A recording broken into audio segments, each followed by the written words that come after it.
आप देख रहे हैं LN न्यूज़।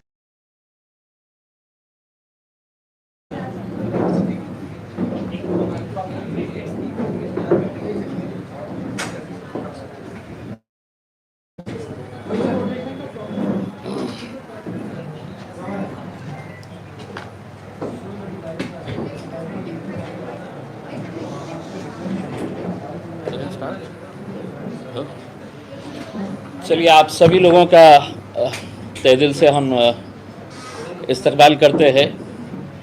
आज की इस प्रेस कॉन्फ्रेंस का मकसद, जैसा कि हमने बताया था कि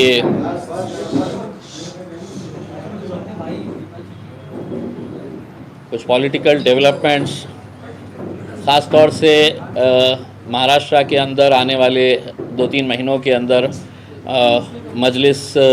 मजलिस इत्तेहादुल मुस्लिमीन का क्या प्लान ऑफ एक्शन रहेगा, इन सब बातों को आपसे शेयर करने के लिए यहाँ पर हम आए हुए हैं। इससे पहले कि मैं आज की प्रेस कॉन्फ्रेंस से एक बात मैं पहले आप लोगों को बताना चाहता हूँ कि हमने अपने तौर के ऊपर इंडिया अलायंस के साथ हमने अलायंस की पेशगी की है। हमने कहा है कि अगर भारतीय जनता पार्टी को दूर रखना है, और अब तो एकनाथ शिंदे साहब की शिवसेना जिस तरीके का रोल प्ले कर रही है हमारे साथ, अब हमारे नबी करीम सल्लल्लाहु अलैहि वसल्लम के ख़िलाफ़ भी जिस तरीके के बयानबाजी चल रही है, और उसकी तायीद करने के लिए मुख्यमंत्री ख़ुद आते हैं और उनकी पीठ थपथपाते हैं, तो सोचिएगा आप कि हम किस तरफ जा रहे हैं।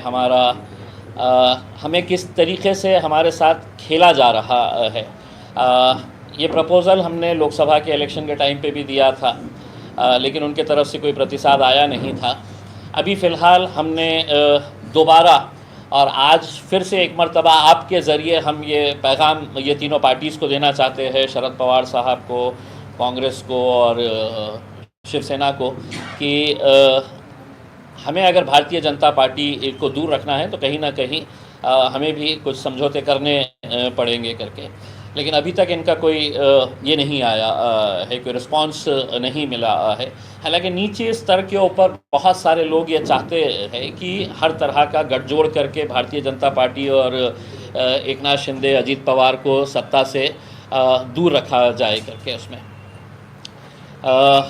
अभी बम्बई की यूनिट के ताल्लुक से आप लोग अच्छी तरीके से जानते हैं, 15 अगस्त के दिन एक बहुत अच्छी तिरंगा रैली यहाँ पर हमारे मुंबई के जो सदर है फैयाज़ साहब, उन्होंने निकाले थे। बहुत कामयाब रैली वो रही थी, और आपने देखे होंगे वीडियो के अंदर। आइए फैयाज़ साहब। वीडियो के अंदर पूरे बम्बई के अंदर इतना बड़ा माहौल तैयार किया गया था फैयाज़ साहब के ज़रिए कि तिरंगा रैली बहुत ही कामयाब तरीक़े से, मैंने ख़ास तौर से फैयाज़ साहब को मुबारकबाद दिया फ़ोन करके कि एक बहुत अच्छा एक मैसेज उससे गया है। आज के इस दौर के अंदर जब लोग शक की नज़र से हमें देखते हैं, मुल्क से वफ़ादारी का हमसे सवाल करते हैं, तो ऐसे मौके के ऊपर यहाँ पर जितने भी नौजवान बुज़ुर्ग सभी लोग जो मोटरसाइकिलों के ऊपर थे, गाड़ी के ऊपर तिरंगा लगाकर वो चल रहे थे। बम्बई की यूनिट पिछले कुछ सालों से फैयाज़ साहब जो है इसकी कमान संभाले हुए थे। अल्हम्दुलिल्लाह बहुत अच्छे तरीक़े से उन्होंने काम किए, और आगे भी यही उम्मीद है कि इस तरीक़े से, जिस तरीक़े से मजलिस को हम आगे बढ़ाना चाहते हैं, उसमें फैयाज़ साहब का एक रोल रहेगा। फैयाज़ साहब ने ये ख्वाहिश ज़ाहिर की थी कि मुझे भी इस बार तबा इलेक्शन लड़ना है करके। तो हमारे लिए एक बहुत बड़ा एक दुविधा ये हो गई थी कि हमारा सदर है, मुंबई की पहचान है, मुंबई की शनाख्त है। तो फैयाज़ साहब ने जब ये बात कही कि वो ख़ुद इलेक्शन लड़ना चाह रहे हैं, तो हमारे लिए ये था कि अब हम पूरा फोकस जो है जिस कॉन्स्टिट्यूंसी से वो लड़ना चाह रहे हैं वहाँ पर पूरा लगाते हुए हम सबसे ज़्यादा मेहनत जो है वो वहाँ पे करना अभी से शुरू कर देंगे करके। तो फैयाज़ साहब के रज़ामंदी से और उनके साथ चर्चा करके ये ओहदे से जो मुंबई प्रेसिडेंट की जो पोस्ट थी वो उन्होंने छोड़ते हुए, उनका भी ये है कि हम पूरा फोकस जो है वो आने वाले वक्त के अंदर अपनी कॉन्स्टिट्यूंसी के ऊपर हम लगाएं करके, क्योंकि इस मरतबा हमें पूरा यकीन है कि अगर सही तरीक़े से अगर इलेक्शन अगर हम लड़ेंगे तो मुंबई के अंदर भी बहुत अच्छे नतीजे इंशाल्लाह हम लेकर आएंगे, और उसमें जो हमारे कामयाब उम्मीदवार रहेंगे उसके अंदर फैयाज़ साहब का भी एक रहेगा करके। अब चूँकि फैयाज़ साहब का फोकस ये रहेगा तो मुंबई की ज़िम्मेदारी किसी को, तो हमारे पास रईस लश्करिया साहब जो है वो कांग्रेस के वर्किंग कमेटी के मेंबर है, माइनॉरिटी के मेंबर है वो, तो ये ज़िम्मेदारी रईस लश्करिया साहब के पास दी जा रही है, और एक कोऑर्डिनेशन के साथ हम इस इलेक्शन के अंदर पूरे महाराष्ट्र में जहाँ जहाँ से भी हम इलेक्शन लड़ेंगे इंशाल्लाह हम सब साथ में मिलकर आगे ये बढ़ाएंगे। एक चीज़ मैं बता देता हूँ कि देखिए, हमारे ऊपर आप इल्ज़ाम लगा देते हैं कि आप खड़े रहे तो इनका फ़ायदा होता है, इनका नुकसान होता है करके। उसमें हमारी ख्वाहिश है कि नुकसान होना है तो सिर्फ भारतीय जनता पार्टी का नुकसान होना चाहिए, और वो नुकसान अगर ज़्यादा करना है आपको तो हमने जो अलायंस का एक ऑफ़र किया है, कल के दिन हमारे ऊपर ये उंगली नहीं उठनी चाहिए कि आप क्यों लड़ रहे हैं करके। उसमें आज अगर बातचीत अगर होती है तो यकीनन उसका बहुत बड़ा असर होगा, बहुत बड़ा फ़ायदा होगा सभी को। तो इंशाल्लाह यही बात को लेकर अगले कुछ दिनों के अंदर असद साहब अपने तौर के ऊपर जहाँ जहाँ पर भी जो भी कैंडिडेट्स लड़ेंगे, तो पार्टी का एक सिस्टम रहा है कि भले ही मैं महाराष्ट्र का सदर हूँ, अहमद बलाला साहब जो है वो हैदराबाद में एमएलए है मजलिस के, मुंबई की ज़िम्मेदारी भी आप देखे हैं पिछले 2-3 इलेक्शंस के अंदर, तो हमारा सिस्टम रहा है कि सदर होने के बावजूद भी ये इख्तियार मैं इस्तेमाल नहीं करता हूँ। ये इख्तियार हमारे पार्टी के सदर बैरिस्टर असदुद्दीन अवैसी साहब का ही है, और वो अगले कुछ दिनों के अंदर जो कैंडिडेट्स अभी इमीडिएट हमारे को डिक्लेयर करने का है उसके अंदर है तो वो फ़ौरन उनके ट्वीट के ज़रिए, उनके लेटर के ज़रिए है तो वो डिक्लेयर किया जाएगा उसमें। तो मैं चाहूँगा कि पहले फैयाज़ साहब आप अहमद बलाला साहब अभी तफसीलात तो सामने पूरे हमारे महाराष्ट्र के सदर और साबिक़ रुकन पार्लियामेंट इम्तियाज़ जलील साहब ने आपके सामने रखा है कि उसी ज़िमन में कि जहाँ से हमारे मौजूदा मुंबई के सदर जहाँ से इलेक्शन लड़ रहे हैं वो सीट हमारे लिए विखार की सीट होगी, और हम पूरी अपनी जान लगाकर वो सीट को निकालेंगे इंशाल्लाह, वो सीट जीतेंगे इंशाल्लाह।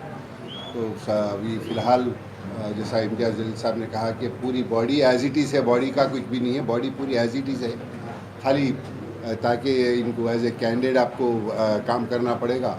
तो इसलिए हमने सदर मजलिस बैरिस्टर असदुद्दीन अवैसी साहब ने तय किया कि सदारत जो है सो जनाब रईस लश्करिया साहब को दी जाए। रईस भाई को बोलने लगा या आप बोले मैं लास्ट बोलिए। सबसे पहले तो मैं मजलिस इत्तेहादुल मुस्लिमीन की जो सदर है हमारे असदुद्दीन ओवैसी साहब का मैं तहे दिल से शुक्रिया अदा करना चाहूँगा। साथ ही मैं अकबरुद्दीन ओवैसी साहब का भी शुक्रिया अदा करना चाहूँगा।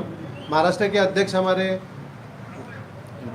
इम्तियाज़ जलील साहब, हमारे इंचार्ज मुंबई के अहमद बलाला साहब, आप सभी लोगों का मैं शुक्रिया अदा करना चाहूँगा कि आप सभी लोगों ने मुझे इस लायक समझा कि मैं इस पोस्ट पे आके मुंबई का प्रभार संभालूँ मैं और मजलिस को आगे लेके चलूँ मुंबई में। जिस तरीके से लोकसभा के अंदर महाराष्ट्र में एक भी मुस्लिम उम्मीदवार नहीं दिया गया आघाड़ी की तरफ से, ना ही विधान परिषद के अंदर कोई मुस्लिम उम्मीदवार दिया गया, इससे हम लोगों को बहुत ठेस पहुंची है। और उसके बाद ही ये हमने नतीजा लिया कि अभी हमको मजलिस के साथ आगे बढ़ना पड़ेगा इंशाल्लाह।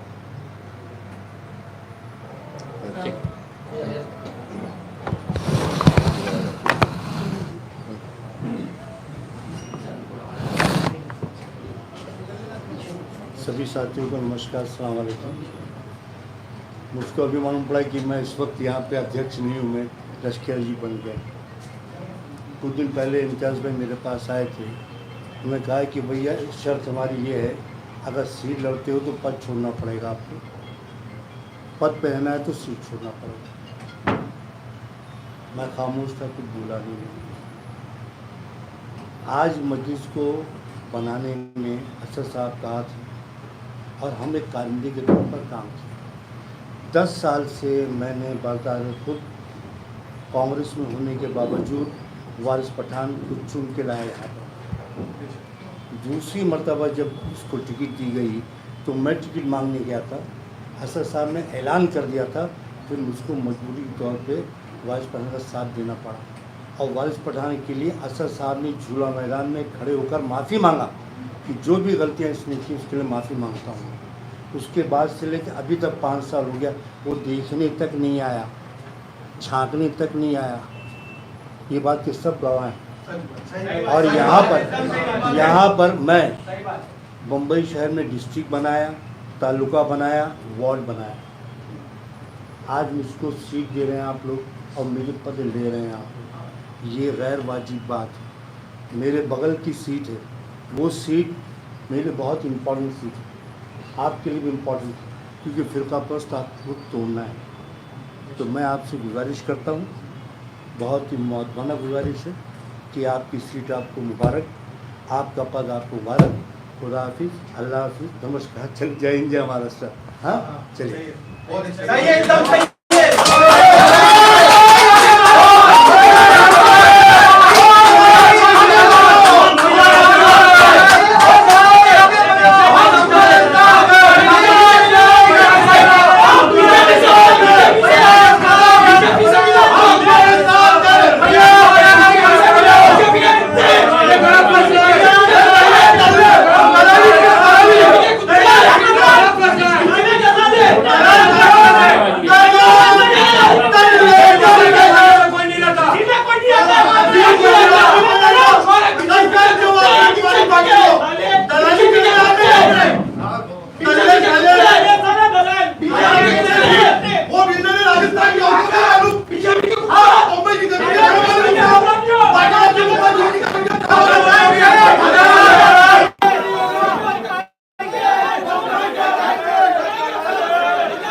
किसको दिखा रहा है? किसको दिखा रहा है? किसको दिखा रहा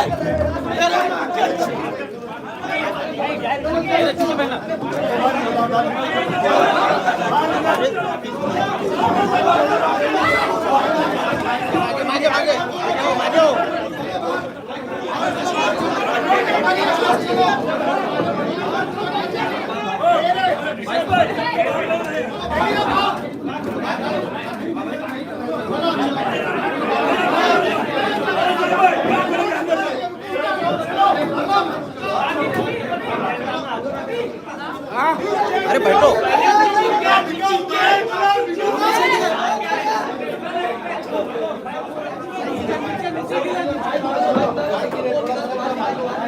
अरे बाजू आ जाओ, बाजू आ जाओ। बाजूला जाओ दादा थोडं. एक मिनिट बाजूला जाओ. ताई ओ ताई थोडा बात. अरे बाजूला जाओ. अरे भाई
चालू है ना.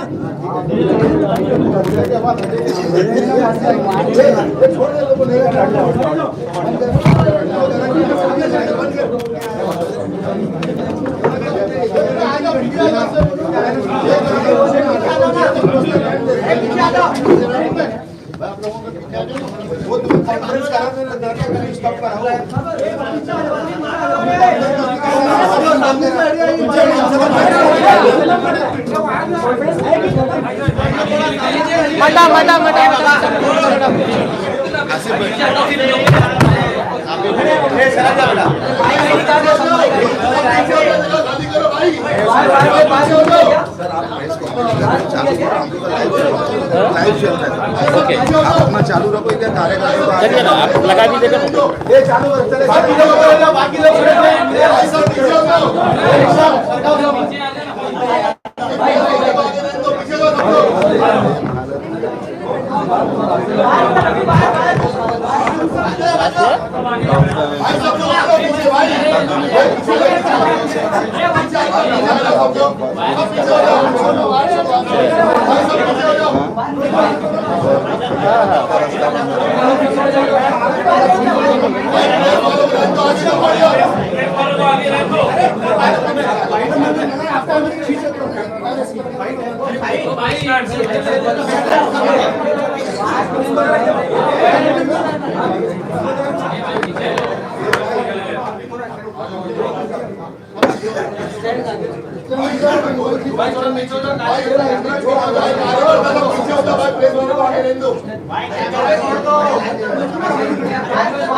जल्दी लगाओ, जल्दी लगाओ.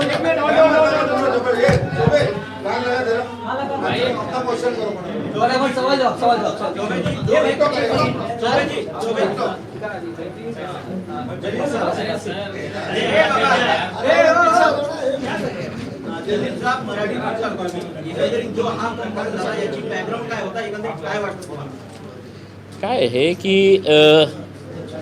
एका पदावर एक माणूस असतो. ते अनेक वर्ष काम केलेले आहे. मी त्यांच्या येण्याच्या अगोदरच सांगितलं होतं की त्यांनी काम चांगलं केलेलं आहे. पण असं नाही आहे की एक माणूस जीवनभर तोच अध्यक्ष राहणार, तोच पदाधिकारी राहणार, असं होत नाही. पार्टीमध्ये बदलाव होत असतं. एक माणूस गेल्यानंतर दुसराला जागा द्यावीच लागते. आणि आज समजा आमचे जे अध्यक्ष होते फैयाज साहब, त्यांनी आम्हाला हे सांगितलं असतं की मला निवडणूक नाही लढायची, कदाचित आम्ही हे त्यांना बदललेच नसते.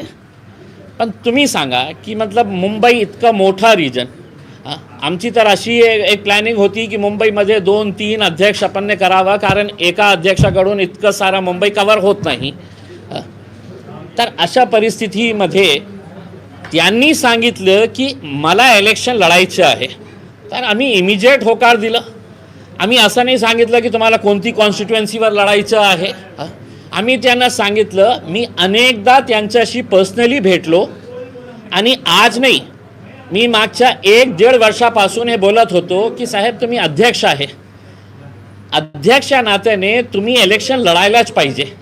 तुम्ही कॉन्स्टिट्युएन्सी निवडा कोणती कॉन्स्टिट्युएन्सीवर तुम्हाला इलेक्शन लढायचं आहे. आता त्यांनी आम्हाला जेव्हा हे फायनली सांगितलं की नाही मला इलेक्शन लढायचंच आहे, मग पार्टीचे अध्यक्ष असदुद्दीन अवैसी साहेबांनी डिसाईड केलं की आपल्याकडे टाईम जास्त नाही आहे, ते पूर्ण मुंबई बघणार आणि दुसऱ्या साईडला ते आपल्या कॉन्स्टिट्युएन्सीलाही आपण बघणार. म्हणजे जे कॉन्स्टिट्युएन्सी त्यांना लढायचे होते आम्ही त्यांना ओपन ऑफर केलं होतं. आणि अशा प्रकारे जेव्हा सगळं काही डिसाईड झालं होतं, पार्टीच्या अध्यक्षांसोबत त्यांची बोलणी झाली होती. काल मी पण बोललो, बलाला साहेबांनी बोलले, असद साहेबांनी त्यांच्याशी हे केले.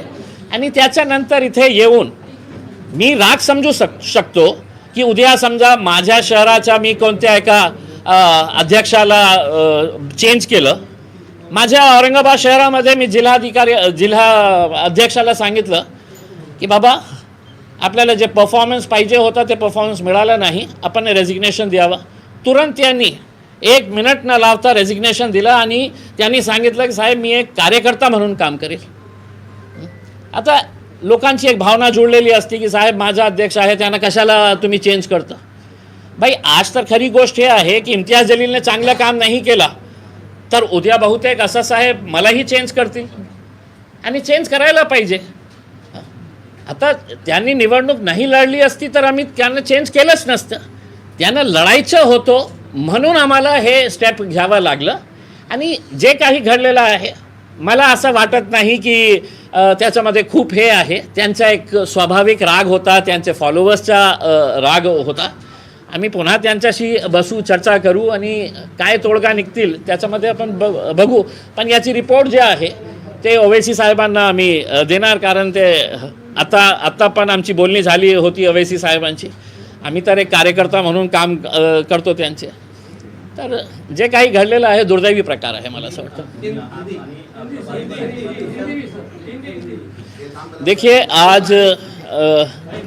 देखिए फैयाज साहब जो हमारे बम्बई के अध्यक्ष थे, उनके आने से पहले ही मैंने आपको बताया था कि अच्छा काम किए हैं उन्होंने.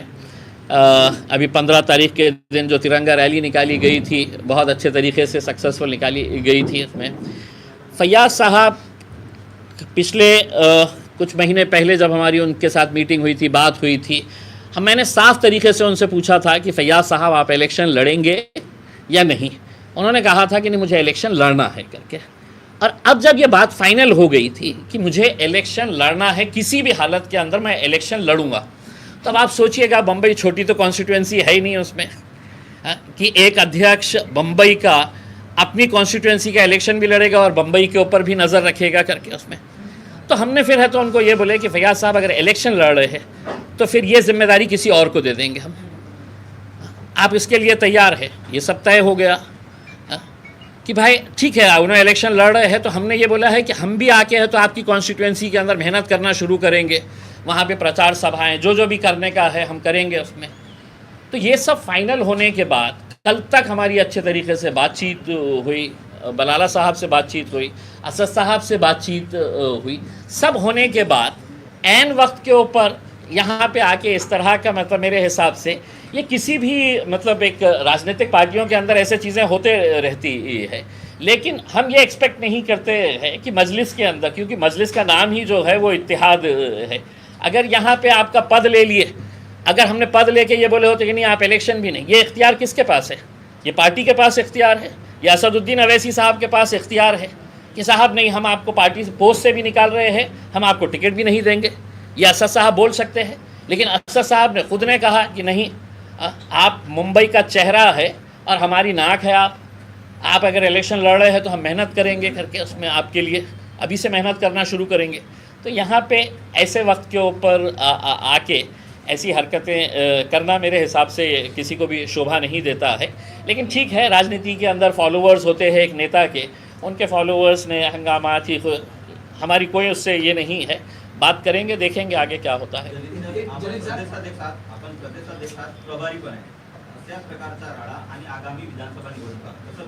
काही नाही साहेब, अशा प्रकारचे मी क्या 2014 मध्ये बघितलं होतं, अभी बलाला साहब ने बोले 2019 के अंदर माझ्या 2019च्या औरंगाबाद महानगरपालिकामध्ये असे छुरे चाकवा आणले होते, पण 26 सीट्स आम्ही जिंकून आणले होते। त्याच वर्षी 26 हमने कॉर्पोरेटर्स चुना के लेके आए थे। तो ये चीज़ें होती रहती है। देखिए कल के दिन है तो अगर असद साहब ने कहा कि इम्तियाज़ जलील अब तो महाराष्ट्र के सदर नहीं रहेंगे, मेरे 10-5 चाहने वाले होंगे, उन्हें भी नाराज़गी होंगी कि साहब ने इम्तियाज़ जलील को कैसा हटा। लेकिन ऐसी हरकतें करना मेरे हिसाब से किसी के लिए भी, और पॉलिटिकली मेरे हिसाब से इस तरह की हरकत करना मतलब ये है कि आप पॉलिटिकल सुसाइड कर रहे हैं करके। उसमें किसी ने ठेका लिया है क्या कि इम्तियाज़ जलील ज़िंदगी भर रहेगा, अहमद बलाला साहब है तो ता हयात जब तक ज़िंदा है वो हैदराबाद के MLA रहेंगे? नहीं। कल के दिन हो सकता है असद साहब कहेंगे कि नहीं साहब अब आप नहीं, किसी और को, इम्तियाज़ जलील अब तुम नहीं लड़ेंगे, कोई और लड़ेगा करके।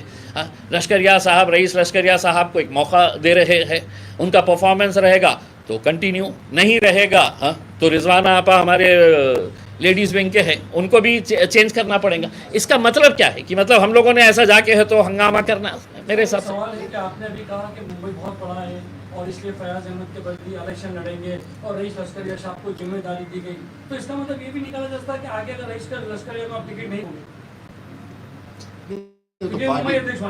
देखिए अभी फिलहाल के तौर के ऊपर तो जो रीजन दे रहे फयाज अहमद को निकालने का, यही रीजन दे रहे हैं कि मुंबई बड़ा है, इलेक्शन का टाइम है, उनको इलेक्शन ना, तो अगर कल को रईस लश्करिया इलेक्शन आप टिकट नहीं दोगे। देखिए ये अभी फिलहाल तो हमारे पास ऐसा कोई भी प्रपोजल नहीं आया है कि अगर कभी ये खड़े हो गए कि हमको टिकट, हाँ तो उस वक्त है तो हम बिल्कुल फैसला करेंगे ना, जो भी फैसला पार्टी का अध्यक्ष करेंगे उसके अंदर वो सबको मानना पड़ेगा ना। आप भी इलेक्शन लड़े थे, आप भी प्रेसिडेंट है महाराष्ट्र के, तो आपने क्या इस्तीफा दिया था उस वक्त? किस दिन किस वक्त? आप इलेक्शन MP का लड़ रहे थे, तो आप भी महाराष्ट्र का प्रदेश अध्यक्ष थे, आपने भी तो इस्तीफा नहीं दिया, तो आज मैंने सुनिए, मैंने दूसरे दिन है तो असद साहब को मैंने ये किया, ये असद साहब का बड़ापन है, असद साहब का यकीन है कि उन्होंने कहा था कि नहीं आपको कंटिन्यू करना है। मैंने उनको यही कहा था कि असद साहब मैं अगर अपने गढ़ को अगर कमज़ोर करके पूरे महाराष्ट्र को मजबूत करने, तो असद साहब उसके लिए तैयार नहीं हुए थे उसमें। और देखिए मतलब कोई ये नहीं है उसमें सियासत क्या,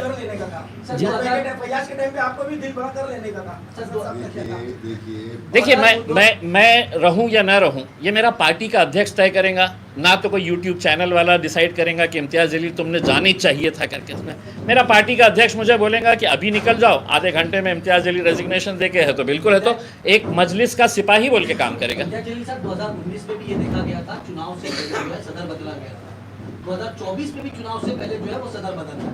तो क्या MIM मुंबई के अंदर कमजोर नजर आ रही है आपको? 2019 में भी सदर बदला गया, 2024 में भी चुनाव से पहले जो है वो सदर बदला जा रहा है, इसकी वजह क्या है? देखिए अगर मैं आपको क्लियर बता रहा हूँ, एक बार फिर से दोहराता हूँ, अगर फैयाज साहब हमसे ये कहते कि नहीं मैं इलेक्शन नहीं लड़ रहा हूँ तो हम नहीं बदलते। आप मुझे ये बताइएगा कि मुंबई की एक कॉन्स्टिट्यूएंसी के अंदर इलेक्शन लड़ना और पूरे मुंबई को संभालना, ये दोनों चीज़ें मुमकिन है क्या? वो तो ना मेरे से मुमकिन है ना किसी से भी मुमकिन। हम कोई सुपरमैन नहीं है कि नहीं साहब मैं मेरा लड़ते हुए है तो मैं पूरा बम्बई देखूंगा करके। तो अगर चेंज हुआ है तो उसके अंदर आप ये कहेंगे कि नहीं साहब जो बना है उसको बने रहने देना चाहिए करके। पार्टी का फैसला है, आपको कबूल करना है इसके अंदर, बस खत्म। बाइकल्ला के आमदार वारिस पठान 5 सालों से हेड ऑफिस नजर नहीं आए और ना उनकी विधानसभा में कोई ऑफिस बनी हुई है। क्या बाइकल्ला से वारिस पठान फिर चुनाव लड़ेंगे? क्या पार्टी तय करने वाली? वारिस पठान क्यों मौजूद नहीं है? क्या वारिस पठान भी हट गए? नहीं देखिए आज के दिन हमने बाकी भी तो बॉडी है पूरी है, कौन है यहाँ पे? नहीं है देखिए देखिए वारिस पठान के पास कोई ओहदा नहीं है इसमें। आप मुझसे ये भी पूछेंगे कि साहब आपके 2 MLAs है, वो 2 MLAs ने भी आना चाहिए था, बैठना चाहिए था करके उसमें।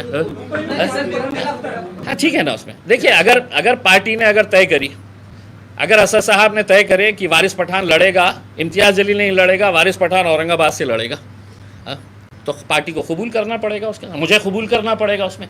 अब ये मत वो करिएगा साहब कि नहीं वो क्यों नहीं आके बैठे हुए है करके, ये साहब के जैसा बोलने के हिसाब से नहीं साहब आपने छोड़ देना चाहिए था करके। उसमें मैंने छोड़ दिया था साहब। इतना अखलाक और इतना पार्टी का मेरे के अंदर ये है कि मेरी जिम्मेदारी थी। सर मेरा सीधा सा सवाल था, 2019 में वारिस पठान यहाँ से 32,000 वोट पाते हैं बाइकला से, उन्होंने अपनी ऑफिस बंद कर दिया और हेड ऑफिस में पिछले 5 सालों से वो नजर नहीं आया। तो क्या बाइकला विधानसभा से फिर से वारिस पठान को एमआईएम जो है टिकट देने जा रही है, क्योंकि 2014 में वो चुनाव जीत चुके हैं? उसके ऊपर देखिए, अभी तो फैयाज साहब ने जो कॉन्स्टिट्यूएंसी जाहिर की थी वो बाइकल्ला की कॉन्स्टिट्यूएंसी ही जाहिर की थी उसके। अब मैंने आपको साफ शब्दों में जब बता दिया था कि फैयाज साहब के लिए हम मेहनत करेंगे करके वहाँ पर, तो फिर स्वाभाविक है कि जब हम एक आदमी को उनके ओहदे से हटा के वहाँ पे अगर लेके जाने के बाद सोच रहे हैं तो दूसरे का किसी का सवाल ही नहीं पैदा होता है करके इसमें। सर इससे जुड़ा हुआ एक सवाल और आपसे, 5 सालों से एमआईएम जो है यहाँ पर अगर देख ले पार्लियामेंट के चुनाव की अगर बात करें, पार्लियामेंट के चुनाव में यहाँ पर मुंबई में भी 3 कैंडिडेट खड़ा किए थे, चाहे थाना की बात कर ले, उधर की बात कर ले, जैसे आपने कहा असदुद्दीन ओवैसी साहब फैसला करते हैं, लेकिन ये तमाम कैंडिडेट था पार्लियामेंट चुनाव की तरफ से असदुद्दीन ओवैसी साहब का साफ तौर पे कहना था कि सिर्फ मेरे 3 कैंडिडेट हैं, तो बाकी कैंडिडेट किस तरीके से खड़े होते हैं, जब उनका साफ तौर पे कहना। देखिए, मैं एक बात बताना चाहता हूँ कि 2019 का अगर इलेक्शन देखेंगे आप विधानसभा का, उसमें कई ऐसी जगह थी कि जहाँ पर हम बहुत मजबूत थे कि वहाँ से हमें निकलने का ये है, लेकिन एक समझ लीजिएगा एक ऐसा शहर है कि जहाँ पर हमारी पार्टी बहुत अच्छे तरीके से बॉडी काम कर रही है वहाँ पर, और ऐन मौके के ऊपर वो कहते हैं कि नहीं साहब हमारे को भी इलेक्शन ये शहर से लड़ना है करके उसमें।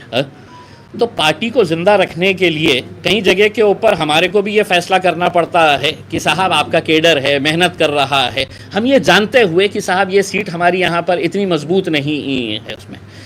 लेकिन पार्टी के केडर को हमने क्या बोलना कि नहीं साहब अब आप जाइए, अब आप तो शिवसेना को दे दीजिएगा, भाजपा को दे दीजिएगा, कांग्रेस को दे दीजिएगा, ऐसा नहीं होता है इसमें। तो मेरे हिसाब से जो भी टिकट दिया गया है, AB फॉर्म जब रिलीज़ होता है तो वो AB फॉर्म के ऊपर सिर्फ 2 ही लोगों के सिग्नेचर होते हैं पूरे हिंदुस्तान के अंदर। एक बैरिस्टर असदुद्दीन ओवैसी साहब वो AB फॉर्म इशू करते हैं, या दूसरे जो पार्टी के जनरल सेक्रेटरी है अहमद पाशा खादरी साहब, उनके सिग्नेचर से। अब आप बोलेंगे कि नहीं साहब उन्होंने तो दिया ही नहीं है करके, तो फिर कोई उड़ के तो नहीं आया होगा AB फॉर्म उसके अंदर, असद साहब ने ही दिया। सर इसके अंदर पार्टी को नुकसान भी हुआ, आपके 2 नगर सेवक हुआ करते थे, एक नगर सेवक जो है वो शिंदेगढ़ पे चला गया और इसी कैंडिडेट की वजह से एक नगर सेवक ने अपनी पार्टी छोड़ दी। भाई साहब आप हमारे 2 कॉर्पोरेटर का हिसाब ले रहे हैं, पूरी की पूरी पार्टियां जाके एक दूसरे के गोद में बैठ जा रही है, उनका कोई हिसाब नहीं है। कभी आप सेक्युलर पार्टी के नाम के ऊपर अजीत पवार उनके गोद में जाके बैठ गए, कोई वो नहीं है। Congress NCP secular secular secular बोल बोल के तो हमारे वोट हासिल करती गई, शिवसेना के गोद में जाके बैठ गई, बदनाम हम ही। आप कैंडिडेट अप्लाई तो करिए, आपको भी मिलेगा टिकट उसके अंदर। एक पत्रकार भी MP बन सकता है, मैं जिंदा मिसाल हूँ साहब उसमें। ऐसा माना जाता है कि अहमद बलाला जब महाराष्ट्र में आते हैं, मुंबई में आते हैं, तो समझ में आता है कि इलेक्शन की डेट है, लोग मैं आने से इलेक्शन का पता नहीं चलता। में हलचल हो जाती है कि अहमद बलाला को तो अभी इलेक्शन में कुछ महाराष्ट्र में होने वाला है। इलेक्शन करीब आया तो ही मैं आता हूँ, हाँ। मैं आने से इलेक्शन डिक्लेयर नहीं होता, इलेक्शन करीब आने पर ही मैं आता हूँ यहाँ। इम्तियाज भाई आपने कहा कि 2014 में भी 2019 में भी आपकी इंडिया अलायंस से बात चल थी, मतलब गठबंधन करने की, आपने वंचित बहुजन अघाड़ी के साथ भी अलायंस करे थे, लेकिन वो अलायंस जो है टूट गया था बाद में। इसके ऊपर ये इल्जाम लगाया जाता है कि कहीं ना कहीं इसकी जिम्मेदारी इम्तियाज की। 2024 में भी जो चुनाव होने वाले, आप कह रहे हैं इंडिया गठबंधन के साथ हमारी बातचीत चल रही है, ना 19 में हो पाया और 24 में भी, क्या आपको लगता है कि इंडिया गठबंधन जो है आपके साथ अलायंस करेगा? देखिए साहब, ये है कि आप इस बात को मानेंगे कि हिंदुस्तान के मुसलमानों ने 2-2 घंटे तपती हुई धूप में खड़े रहकर वोट किसको दिया? तो वोट सेक्युलर उद्धव ठाकरे को दिए, सेक्युलर शरद पवार को दिए, सेक्युलर कांग्रेस को दिए। 2-2 घंटे तपती हुई धूप में खड़े रह के बदले में हमको क्या मिला?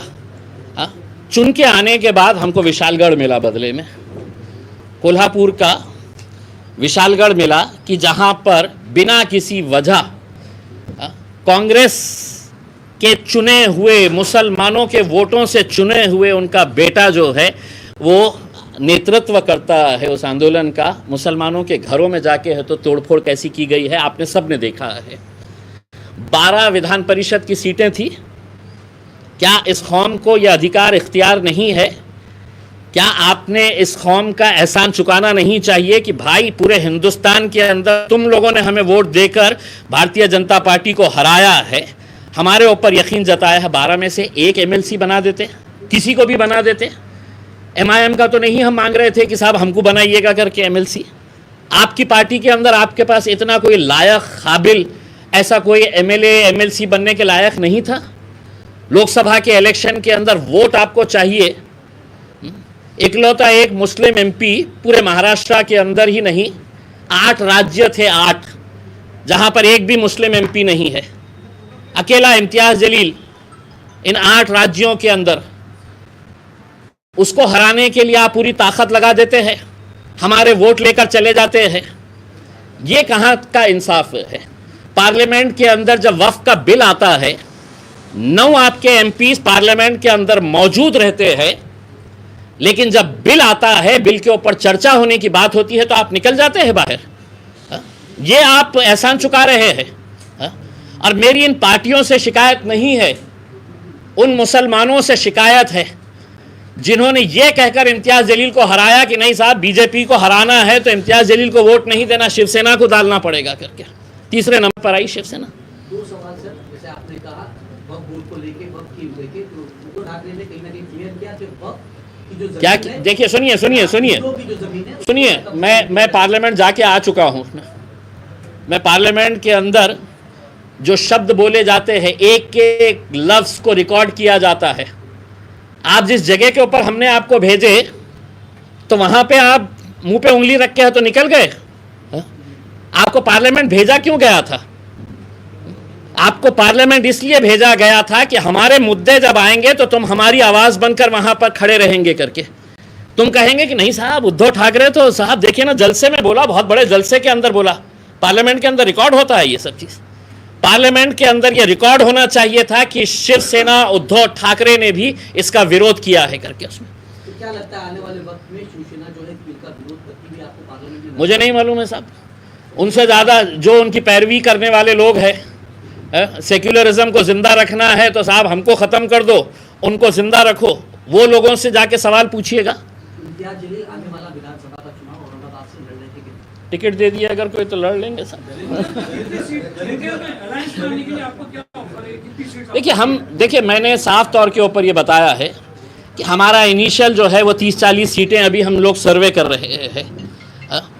अब अगर इसके अंदर 8 दिन 10 दिन के अंदर अगर ये कुछ फैसला करते हैं कि साहब ठीक है हम एमआईएम को भी साथ में ले लेंगे, अब तो वो बात भी नहीं रही ना कि नहीं साहब हम तो बहुत सेक्युलर है करके। ये दोनों तो सेना के साथ चले गए तो उसी दिन हमको समझ में आ गया। तब अगर कांग्रेस तेलंगाना के अंदर एमआईएम साथ में है अभी, तो यहाँ पे क्या परहेज है? हमने अगर उनके तरफ से अगर कुछ ऑफर आता है, ये कहीं ना कहीं ऐसा बहाना माना जाता है कि भाई आपको नहीं सुनिए नहीं साहब देखिए हमारी जितनी ताकत है हम उतनी ही बात करेंगे, वरना मुझे 288 सीटें लड़ने से कोई नहीं रोक सकता है।